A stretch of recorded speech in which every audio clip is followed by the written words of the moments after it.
বাড়ির সবথেকে বড় সমস্যা সেটা হচ্ছে মুখ্য দুয়ার বাস্তু। এখানে বাস্তুর সমস্যার জন্য কিন্তু আবার নেগেটিভ সমস্যা আসছে। কিরকম? আপনার বাড়ির বাস্তু যদি দক্ষিণ পশ্চিমে মুখ্য দুয়ার বা মেন এন্ট্রেন্স হয়ে থাকে তাহলে কিন্তু এই নেগেটিভ সমস্যা দেখা দেবে বা অবসাদ নিজের মধ্যে দেখা দেবে, কারোর সাথে কথা বলতে ভালো লাগবে না। এর সাথে সাথে আরও দু একটা সমস্যা আছে, সেটা হচ্ছে আপনার বাড়ির বাস্তুতে যদি আপনি কাটা জাতীয় ক্যাকটাস জাতীয় গাছ ভুল জায়গায় লাগিয়ে রেখে থাকেন তাহলে আপনার এই সমস্যাটা শুরু হবে। ধরুন এতদিন আপনি ঠিক ছিলেন, কোনো সমস্যা ছিল না, হঠাৎ আপনি ক্যাকটাস জাতীয় বা কোনো কাটা জাতীয় গাছ বা লেবু গাছই ধরুন কাটা জাতীয় গাছ আপনি বাড়িতে নিয়ে এসছেন, আনার পর থেকে আপনার এই সমস্যাটা শুরু হয়েছে। বা বাড়িতে কোনো একটা শোপিস নিয়ে এসছেন, তারপর থেকেই কিন্তু আপনার এই অবসাদটা বা কারোর সাথে কথা বলতে ভালো লাগছে না, একা থাকতে ইচ্ছা করছে, মন মরার মতন থাকছেন, মনে হচ্ছে যেন আমার কিছু একটা সমস্যা আছে আমি বুঝতেই পারছি না।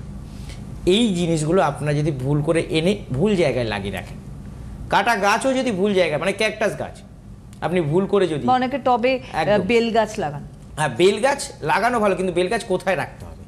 বেল গাছে কাট আছে, বেল গাছ তো হ্যাঁ বেল গাছ তো লাগানো বাড়িতে সুখ সমৃদ্ধি ফেরার জন্য একদম, মানে বেল গাছ বাড়ির জন্য খুবই ভালো, কিন্তু কোন জায়গায় লাগাতে হবে লাগানোর একটা দিক আছে। সেই দিকটা হচ্ছে আপনার বাড়ির যদি ঈশান কোণে লাগাতে পারেন, মানে নর্থ ইস্ট, সেখানে যদি লাগানো যায়, বা আপনার বাড়ির যদি দক্ষিণ পশ্চিম যে দিকটা আছে সেখানেও লাগানো যেতে পারে, বা পশ্চিম দিকেও লাগানো যেতে পারে, তাতে সুখ সমৃদ্ধি আসবে। কিন্তু ঠিক ভুল জায়গায় যদি রাখা হয়, অগ্নিকোণে রাখা হয়, মানে ইস্ট সাউথে যদি রাখা হয় তাহলে বাড়ির সমস্যা।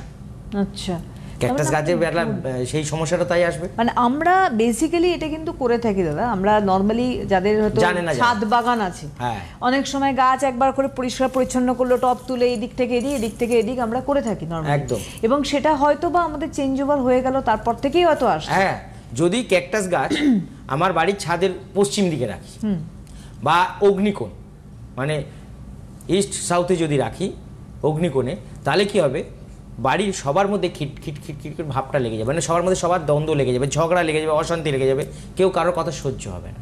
এখানে থেকে স্টার্ট। এবার যদি পশ্চিম দিকে যদি ক্যাকটাস গাছটা থাকে তাহলে বাড়ির প্রত্যেকেরই কিছু না কিছু শারীরিক সমস্যা দেখা দেবে পশ্চিম দিকে যদি ক্যাকটাস থাকে। হ্যাঁ, অনেকে আমাদের মুখ্য দুয়ার যেটাকে বলে একদম মেন এন্ট্রান্স, অনেক সময় মনসা গাছ রাখে। হ্যাঁ, ওটাও রাখা উচিত, ওটাও রাখা উচিত না, কারণ মুখ্য দুয়ারের সামনে কাটা গাছ রাখলে সবার সাথে সম্পর্কটা খারাপই হবে, কাটার মতনই হবে। তাই মুখ্য দুয়ারে কাটা গাছ রাখতে, মনসা গাছ সেটাও রাখার একটা নিয়ম আছে। যে কোনো বড় গাছ আপনার পশ্চিম দিকে লাগানো যেতে পারে, পশ্চিম দিক যে কোনো বড় গাছ, আর যে কোনো ছোট গাছ যদি লাগানোর হয় তাহলে সেটা হচ্ছে ঈশান কোণে লাগানো যেতে পারে বা পূর্ব দিকেও লাগানো যেতে পারে। দক্ষিণ দিকে যত কম গাছ লাগাবে তত ভালো। আচ্ছা, এইটা কিন্তু আমরা জানি না, যেহেতু আগুনের দিক, হ্যাঁ, আর গাছটা তো জল ওয়াটার আছে তার মধ্যে না, ঠিক, তার জন্য কি হয় গাছ যত দক্ষিণ দিকে কম লাগাবে তত ভালো থাকবে। যদি গাছ দক্ষিণ দিকে লাগায় তার বাড়ির রোগ অসুখ সমস্যা ঝামেলা ঝুট ঝামেলা অশান্তি টাকা পয়সা ব্যয় হয়ে যাওয়া লেগেই থাকবে।